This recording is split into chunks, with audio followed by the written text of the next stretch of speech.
문재인 후보가 생각하는 협치는요. 당장 이제 국회 내에서 협치만 얘기하더라도 우리 뭐 여기 4당, 5당 뭐 대표들끼리 밥 먹는 것만으로 협치가 안 됩니다. 각 기관들이 헌법기관이든 각 정당이든 제 역할을 할 수 있도록 해주는 것이 협치의 가장 큰 전제라고 생각하는데요. 무엇보다 우리 기감이 될 수 있는 예가 바로 박근혜 대통령이 사실상 20대 국회에서 정당에 권한을 주지 않았습니다. 저도 원내대표단에 포함되어 있는데요. 정당 내부 간에 협의를 해도 결국은 청와대 재가를 받아야 되는 방식의 리더십 때문에 협치가 가로막혔었습니다. 저도 우려가 조금 되는 측면이 있는 게 안철수 후보님도 마찬가지십니다. 지금 현재 본인이 당론과 다른 방식의 본인의 의견을 번복을 하고서도 당론이 따라오기를 기다리는 방식의 소통 구조에서는 협치의 상대방을 특정할 수 없는 기관이 기관대로의 그 역할을 해줄 수 있는 전제 요건이 결여된 상태의 협치 상대방이기 때문에 저는 각 정당도 민주적으로 소통되고 각 기관도 헌법에서 부여한 정도의 각자의 기능을 하는 것이 무엇보다 중요하다는 생각입니다. 네, 협치의 조건과 관련된 말씀을 해주셨으면 좋겠어요. 협치가 기본적으로 정치이기 때문에 딱 기계적으로 뭐 구조적으로 정해져 있는 것이 아니라 아까 이야기한 소통 잘하는 것과 두 번째로는 정직해야 됩니다. 진실해야 됩니다. 근데 제가 또 이걸 가지고 나왔는데요. 이 거짓말을 제일 많이 하는 후보가 협치를 제대로 할 수 있는가 하는 문제를 제기를 안 할 수가 없습니다. 이거 네거티브 아닙니다. 이거는 네거티브는 근거 없이 비난하는 것이 네거티브고 명확하게 근거를 가지고 비판을 하는 겁니다. 이건 쓴소리입니다. 근데 문재인 후보 TV 토론 나와서 우리 당 그 유승민 후보한테 본부장하고 이야기를 하시죠. 이게 뭐 하인 부리듯이. 그뿐만 아니라 무슨 비판만 하면은 책임질 수 있습니까? 해놓고 그 다음날 고소를 합니다. 근데 제가 대표적으로 5개 거짓말만 가지고 왔는데요. 예를 들어서 본인 아들 취업할 때 2012년 방송 토론에서 20몇 명 중에 1명으로 취업된 것이라고 했습니다. 확인해 보니까 동영상 분야에는 혼자 지원해서 아까 말씀드렸지만 1:1 면접에서 된 거예요. 그뿐 아닙니다. 아들 문제가 있었다면 이명박근혜 정부에서 가만뒀겠냐. 확인해 보니까 가만뒀어요. 왜? 이명박 정부 때 퇴사를 해가지고 감사 대상이 아니에요. 그리고 사찰을 한 적이 없어요. 가만뒀어요. 그뿐만이 아닙니다. 미국 파슨스 스쿨 학교가 있는데 1년 입학 연기를 받았다. 본인 자서전에 서술하고 있습니다. 저희들이 확인해 보니까 파슨스 스쿨은 입학 연기가 안 됩니다. 다시 어플라이를 해야 돼요. 네, 하윤님 일단 이 정도로 주제에 하고요. 그래서 기본 취지는 뭐냐면 소통과 협치의 기본 조건은 정직해야 된다. 거짓말 하는데 어떻게 소통이 되겠습니까? 이 부분을 유권자들이 명확히 유념하시고 판단을 해주셔야 한다는 겁니다. 네. 이정희 의원님 말씀하시죠. 반론 드리겠습니다. 저희가 대선 후보님 토론할 때도 많이 느끼셨겠지만 시청자 여러분께서도 이제 다대 1의 구도가 된 상황에서 발언권은 동일하게 주어지면 사실상 충분한 얘기를 할 수가 없습니다. 방금 얘기하셨던 내용들에 대해서는 저희가 충분히 말씀을 드렸는데요. 일례로 이제 파슨스쿨 연기와 관련된 내용에서도 저희는 소명을 드렸고 뿐만 아니라 저는 네거티브 자체가 문제가 아니라 말씀하신 바처럼 의혹을 제기하고 거기에 대해서 해명을 하는 것은 선거 기간에도 필요한 일일 수 있습니다. 근데 왜 고소를 하십니까? 해명을 하시면 되죠. 네거티브가 해명이 되기에 시간이 걸리거나 나중에 그러니까 선거에 대한 효과는 네거티브 효과는 충분히 누리고 나중에서 진실이 밝혀지는 경우가 있기 때문에 무분별한 네거티브에 대해서 저는 경계를 하는 건데요. 방금 지금 이용호 의원님께서도 확인을 다 안 하신 것 같은데 이건 제가 거시하기 위해서 한 건 아니지만 저희는 선대위에서는 거의 바로바로 팩트 체크를 해서 알려내고 있습니다. 방금 얘기하신 부분 역시도 지금 그냥 카더라로 일단 던져놓고 마시는데 우리가 해명한 내용은 전혀 숙지를 하고 있지 못하십니다. 뿐만 아니라 홍준표 후보님도 너무 마찬가지신데요.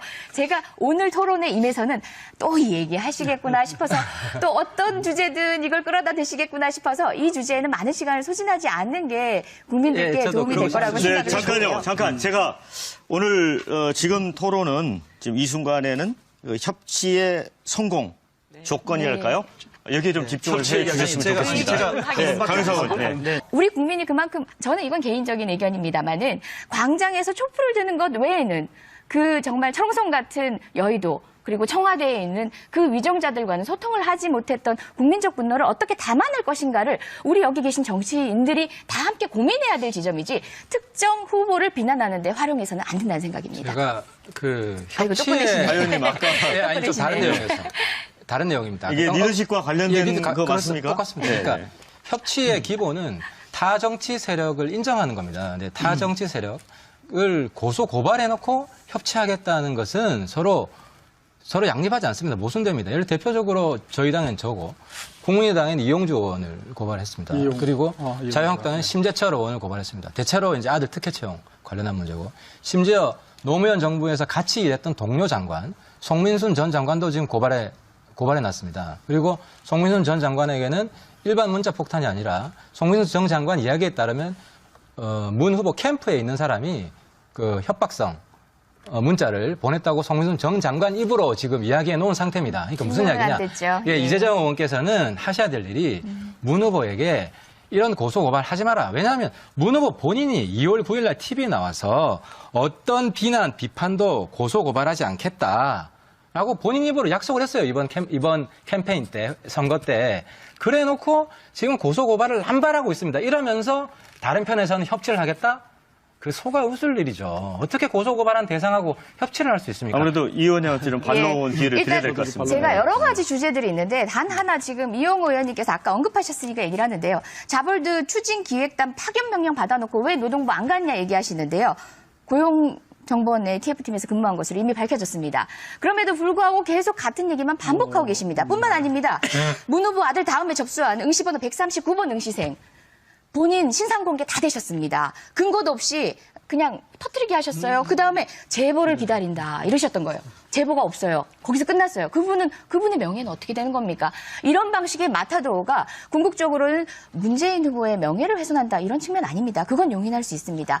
이 선거판에 있어서 적극적 개입을 통해서 정치적 혼선을 가져온다는 겁니다. 국민께 혼선을 드리는 거기 때문에 공적인 이유로 그러니까 고소고발의 고소고발을 일부가 왜 했냐, 있었을지라도 왜 했냐는 그것이 거죠. 비단 문 후보님 저희 캠프 측의 오롯한 얘기인 것처럼 말씀하시는 것도 아니, 없어가지고요. 그 피해 당사자분이 지금 고소고발한 저는 게 국민께 아니고. 죄송합니다만은 아마 다른 캠프에서도 피차간에 고소고발이 있는 걸로 알고 있습니다. 주제가 바뀌어야 될 것 같은데. 아유, 저도 너무 아쉽습니다. 토론에서 네, 잠깐요. 좋을 것 제가 같다는 먼저 생각이 하고 드는 게 양- 너무 양보하세요. 험내듯이 반박을 하세요. 잖아요 반박을. 저는 공론화해서 아니, 그러니까 제가 먼저 하고 대통령제에 대한 제왕적 얘기를 대통령제 하고 이야기하는 거예요. 네. 제왕적 대통령제 핵심은 임기가 5년간 정해져 있기 때문에 대통령한테 문제가 생기면 나머지 임기 동안 국민이 불행해진다는 거예요. 지금 이번 탄핵 사건이 단적으로 그런 것이고 그리고 또 한 가지는 제왕적 대통령제에서는 누가 대통령이 되든 임기 말에는 엄청나게 불행해진다. 공격이 집중돼서 흠없는 대통령이 없기 때문에 그래서 저는 지금의 문재인 후보보다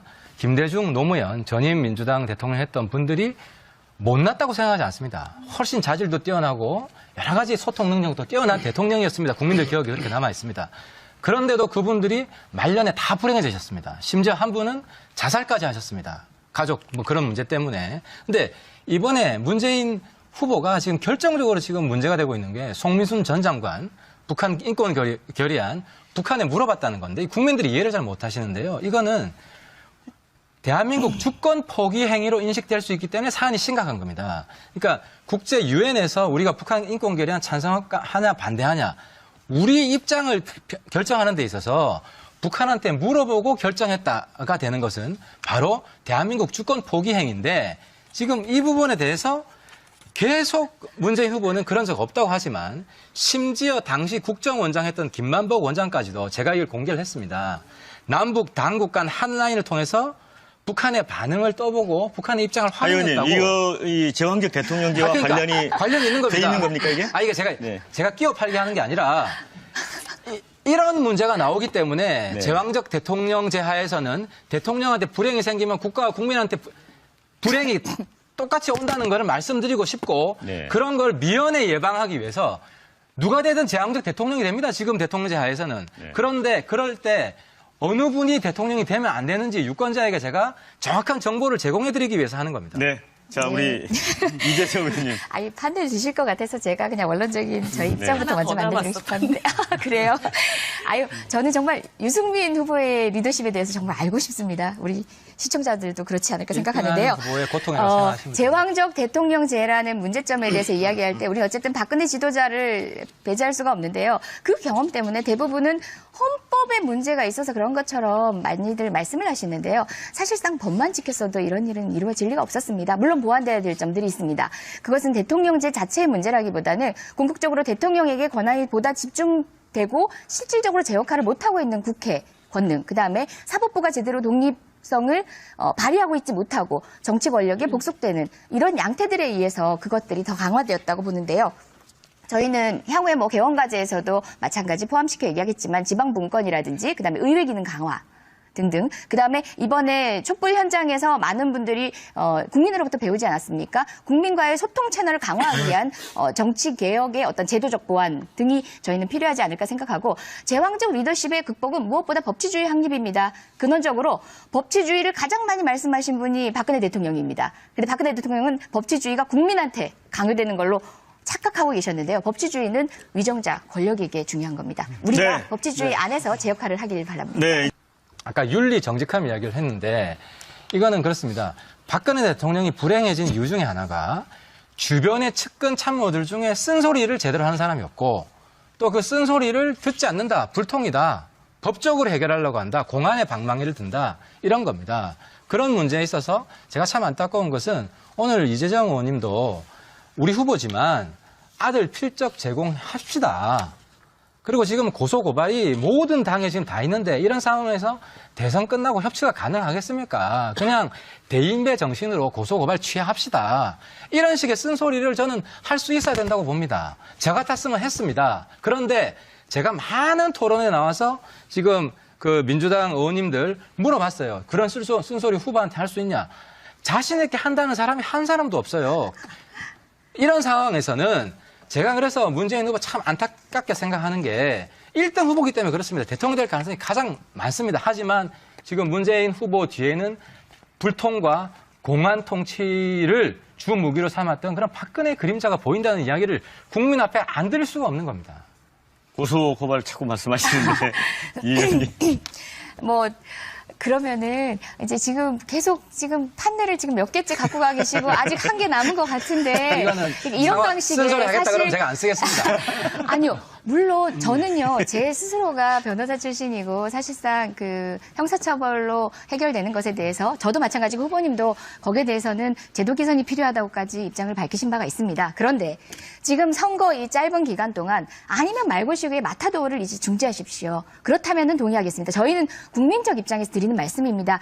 모든 문제 제기는 겸허히 받습니다. 하지만 국민을 오도할 수 있는 방식의 공적인 기능을 저해할 수 있기 때문에 대선 저희가 끝나고 제가 문제 고소해서 제기를 한 이기면 겁니다. 문재인 대통령 사퇴하시겠어요? 당선돼도? 아이고, 제가 이기면 이런 어떡할 거예요? 말씀들이 오가는 제가 것에 이기면. 대해서 국민은 이미 피로감을 느끼고 그러니까 있습니다. 이게 고소고발한 측에서 문제죠. 이거를 말로 해도 될 거를 아니면 대법 고소고발 한다고 해서 말고시기에 이 논쟁이 짧은 끝나지가 선거 기간에 않습니다. 네, 그 문제도 나중에 두 분이 특별히 좀 참여팅을 고소고발하면 하시고 논쟁이 끝나지 이용호 의원님. 않잖아요. 아, 저희 운명인 것 네, 이용호 같습니다. 의원님. 알겠습니다. 제가 유난히 마이크를 많이 잡고 있는 것 같지만 사실상 여러 가지 문제 제기를 하시니까 답변하느라고 오늘 토론에 오롯이 집중할 수 없었다는 점 양해해 주시고요. 그럼에도 불구하고 저희는 겸허히 받아들이겠습니다. 지지율 1위로 국민이 성원을 보내주고 계시니까 겸허히 받아들이겠습니다. 그렇지만 주제와 관련된 얘기를 하겠습니다.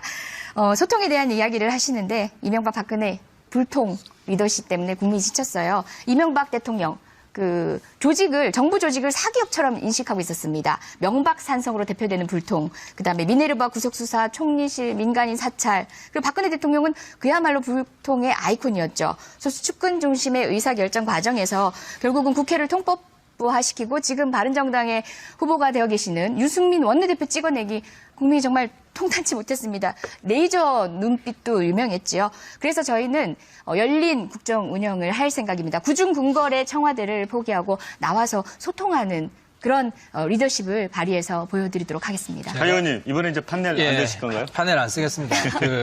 제가 우리 후보 말씀을 좀 드리면 뭐 TV 토론 국민들이 많이 보셨겠지만 저평가된 우량주입니다. 네.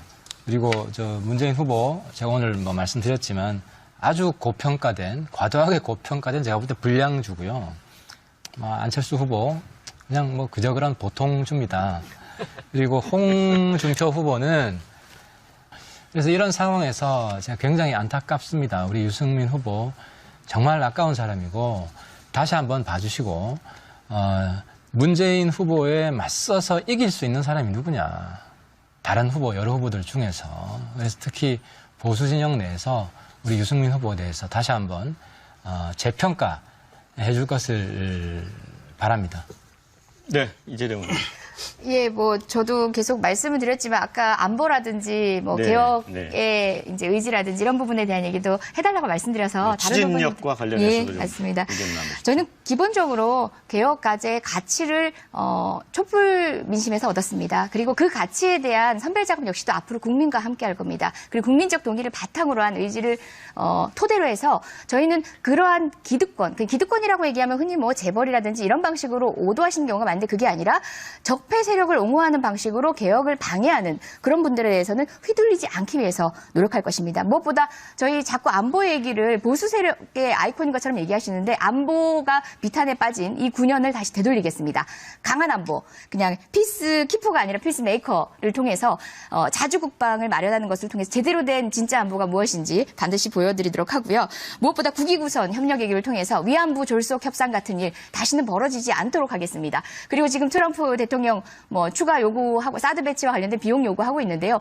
이런 말도 안 되는 외교는 다시 반복되지 않도록 하겠습니다. 불구하고 계속 같은 얘기만 반복하고 계십니다. 뿐만 아닙니다. 문 후보 아들 다음에 접수한 응시번호 139번 응시생. 본인 신상 공개 다 되셨습니다. 근거도 없이 그냥 터뜨리게 하셨어요. 그 다음에 제보를 기다린다 이러셨던 거예요. 제보가 없어요. 거기서 끝났어요. 그분의 명예는 어떻게 되는 겁니까? 이런 방식의 마타도어가 궁극적으로는 문재인 후보의 명예를 훼손한다 이런 측면 아닙니다. 그건 용인할 수 있습니다. 이 선거판에 있어서 적극적 개입을 통해서 정치적 혼선을 가져온다는 겁니다. 국민께 혼선을 드리는 거기 때문에 공적인 이유로 그러니까 뭐 고소고발의 고소고발을 일부가 왜 했냐, 있었을지라도 왜 했냐는 그것이 거죠. 비단 문 후보님 저희 캠프 측의 옳듯한 얘기인 것처럼 말씀하시는 것도 아니, 없어가지고요. 그 피해 당사자분이 지금 고소고발한 저는 게 국민께 아니고. 죄송합니다만은 아마 다른 캠프에서도 피차간에 고소고발이 있는 걸로 알고 있습니다. 주제가 바뀌어야 될 것 같은데. 아유, 자, 저도 너무 아쉽습니다. 토론에서 네, 잠깐요. 좋을 것 제가 같다는 먼저 생각이 하고 드는 게 양- 너무 양- 험내 양보하세요. 반박을 하세요, 드시잖아요. 반박을. 저는 공론화해서 아니, 그러니까 제가 먼저 하고 대통령제에 대한 제왕적 얘기를 대통령제 하고 얘기하는 거예요. 네. 제왕적 대통령제 핵심은 임기가 5년간 정해져 있기 때문에 대통령한테 문제가 생기면 나머지 임기 동안 국민이 불행해진다는 거예요. 지금 이번 탄핵 사건이 단적으로 그런 것이고, 그리고 또 한 가지는 제왕적 대통령제에서는 누가 대통령이 되든 임기 말에는 엄청나게 불행해진다. 공격이 집중돼서 흠없는 대통령이 없기 때문에, 그래서 저는 지금의 문재인 후보보다 김대중, 노무현, 전임 민주당 대통령 했던 분들이 못났다고 생각하지 않습니다. 훨씬 자질도 뛰어나고. 네, 활용해서는 안 된다는 생각입니다. 제가 그 아이고, 또 꺼내시네. 아, 의원님 아까 예, 아니 좀 다른 꺼내시네. 내용이어서. 다른 내용입니다. 이게 리더십과 관련된 거 그렇습니다. 맞습니까? 똑같습니다. 네. 그러니까 협치의 기본은 타 정치 세력을 인정하는 겁니다. 근데 타 정치 세력을 고소 고발해놓고 협치하겠다는 것은 서로 양립하지 않습니다. 모순됩니다. 예를 대표적으로 저희 당은 저고 국민의당은 이용주 의원을 고발했습니다. 그리고 자유한국당은 심재철 의원을 고발했습니다. 대체로 이제 아들 특혜 채용 관련한 문제고, 심지어 노무현 정부에서 같이 일했던 동료 장관 송민순 전 장관도 지금 고발해 놨습니다. 그리고 송민순 전 장관에게는 일반 문자 폭탄이 아니라 송민순 전 장관 이야기에 따르면 문 후보 캠프에 있는 사람이 그 협박성 문자를 보냈다고 송민순 전 장관 입으로 지금 이야기해 놓은 상태입니다. 그러니까 무슨 증명은 안 이야기냐? 됐죠. 예, 네. 이재정 의원께서는 하셔야 될 일이 문 후보에게 이런 고소 고발 하지 마라. 왜냐하면 문 후보 본인이 2월 9일 날 TV에 나와서 어떤 비난, 비판도 고소 고발하지 않겠다. 라고 본인 입으로 약속을 했어요. 이번 캠페인 때, 선거 때. 그래 놓고 지금 고소 고발을 남발하고 있습니다. 이러면서 다른 편에서는 협치를 하겠다? 그 속아 웃을 일이죠. 어떻게 고소 고발한 대상하고 협치를 할 수 있습니까? 아무래도 이 의원님한테 좀 반론 기회를 드려야 될 것 같습니다. 제가 여러 가지 주제들이 있는데 단 하나 지금 이용호 의원님께서 아까 언급하셨으니까 얘기를 하는데요. 자벌드 추진기획단 파견 명령 받아놓고 왜 노동부 안 갔냐 얘기하시는데요. 고용정보원의 TF팀에서 근무한 것으로 이미 밝혀졌습니다. 그럼에도 문재인 후보가 생각하는 협치는요. 당장 이제 국회 내에서 협치만 얘기하더라도 우리 뭐 여기 4당, 5당 뭐 대표들끼리 밥 먹는 것만으로 협치가 안 됩니다. 각 기관들이 헌법기관이든 각 정당이든 제 역할을 할 수 있도록 해주는 것이 협치의 가장 큰 전제라고 생각하는데요. 무엇보다 우리 기감이 될 수 있는 예가 바로 박근혜 대통령이 사실상 20대 국회에서 정당에 권한을 주지 않았습니다. 저도 원내대표단에 포함되어 있는데요. 정당 내부 간에 협의를 해도 결국은 청와대 재가를 받아야 되는 방식의 리더십 때문에 협치가 가로막혔었습니다. 저도 우려가 조금 되는 측면이 있는 게 안철수 후보님도 마찬가지십니다. 지금 현재 본인이 당론과 다른 방식의 본인의 의견을 번복을 하고서도 당론이 따라오기를 기다리는 방식의 소통 구조에서는 협치의 상대방을 특정할 수 없는 기관이 기관대로의 그 역할을 해줄 수 있는 전제 요건이 결여된 상태의 협치 상대방이기 때문에 저는 각 정당도 민주적으로 소통되고 각 기관도 헌법에서 부여한 정도의 각자의 기능을 하는 것이 무엇보다 중요하다는 생각입니다. 한 말씀. 네, 협치의 조건과 관련된 말씀을 해주셨으면 좋겠어요. 협치가 기본적으로 정치이기 때문에 네. 딱 기계적으로 뭐 구조적으로 정해져 있는 것이 아니라 아까 이야기한 소통 잘하는 것과 두 번째로는 정직해야 됩니다. 진실해야 됩니다. 근데 제가 또 이걸 가지고 나왔는데요. 이 거짓말을 제일 많이 하는 후보가 협치를 제대로 할 수 있는가 하는 문제를 제기를 안 할 수가 없습니다. 이거 네거티브 아닙니다. 이거는 네거티브는 근거 없이 비난하는 것이 네거티브고 명확하게 근거를 얘기하셨던 내용들에 대해서는 저희가 충분히 말씀을 드렸는데요. 일례로 뭐 이제 파슨스쿨 연기와 관련된 내용에서도 저희는 소명을 드렸고, 뿐만 아니라 저는 네거티브 자체가 문제가 아니라 말씀하신 바처럼 그럼 고소를 의혹을 취하셔야죠. 제기하고 고소를 의혹을 취하셔야죠. 제기하고 거기에 대해서 해명을 하는 것은 선거 기간에도 필요한 일일 수도 근데 왜 있습니다. 고소를 하십니까? 그런데 해명을 하시면 되죠. 네거티브가 해명이 되기에 시간이 걸리거나 나중에 그러니까 선거에 대한 효과는 네거티브 효과는 충분히 누리고 나중에서 진실이 밝혀지는 경우가 있기 때문에 무분별한 네거티브에 대해서 저는 경계를 하는 건데요. 방금 지금 이용호 의원님께서도 확인을 다 안 하신 것 같은데 이건 제가 거시하기 위해서 한 건 아니지만 저희는 선대위에서는 거의 바로바로 팩트체크를 해서 알려내고 있습니다. 방금 얘기하신 부분 역시도 지금 그냥 카더라로 일단 던져놓고 마시는데 우리가 해명한 내용은 전혀 숙지를 하고 있지 못하십니다. 뿐만 아니라 홍준표 후보님도 너무 마찬가지신데요. 제가 오늘 토론에 임해서는 또 이 얘기 하시겠구나 싶어서 또 어떤 주제든 이걸 끌어다 대시겠구나 싶어서 이 주제에는 많은 시간을 소진하지 않는 게 국민들께 저도 도움이 될 거라고 네, 생각을 잠깐요. 해요. 잠깐. 제가 오늘 지금 토론은 지금 이 순간에는 그 협치의 성공 조건이랄까요?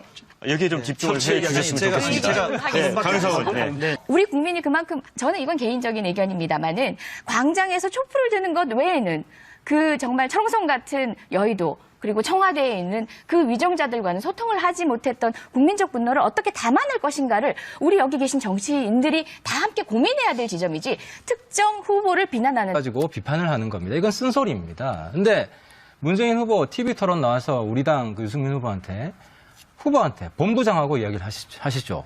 이 뭐 하인 부리듯이. 그뿐만 아니라 무슨 비판만 하면은 책임질 수 있습니까? 해놓고 그 다음날 고소를 합니다. 근데 제가 대표적으로 5개 거짓말만 가지고 왔는데요. 예를 들어서 본인 아들 취업할 때 2012년 방송 토론에서 20몇 명 중에 1명으로 취업된 것이라고 했습니다. 확인해 보니까 동영상 분야에는 혼자 지원해서 아까 말씀드렸잖아요. 1대1 면접에서 된 거예요. 그뿐 아닙니다. 아들 문제가 있었다면 이명박근혜 정부에서 가만뒀겠냐. 확인해 보니까 가만뒀어요. 왜? 이명박 정부 때 퇴사를 해가지고 감사 대상이 아니에요. 그리고 사찰을 한 적이 없어요. 가만뒀어요. 그뿐만이 아닙니다. 미국 파슨스 스쿨 학교가 있는데 1년 입학 연기를 받았다. 본인 자서전에 서술하고 있습니다. 저희들이 확인해 보니까 파슨스 스쿨은 입학 연기가 안 됩니다. 다시 어플라이를 해야 돼요. 네, 하윤님 일단 이 좀 정도로 주제에 하고요. 그래서 충실하게 기본 좀. 취지는 뭐냐면 소통과 협치의 기본 조건은 정직해야 된다. 거짓말 하는데 어떻게 소통이 되겠습니까? 이 부분을 유권자들이 명확히 유념하시고 판단을 해주셔야 한다는 겁니다. 네. 이정희 의원님 말씀하시죠. 반론 뭐 드리겠습니다. 저희가 대선 후보님 토론할 때도 많이 느끼셨겠지만 시청자 여러분께서도 뭐 이제 다대 1의 구도가 된 상황에서 발언권은 동일하게 주어지면 사실상 뭐 충분한 얘기를 할 수가 없습니다. 방금 얘기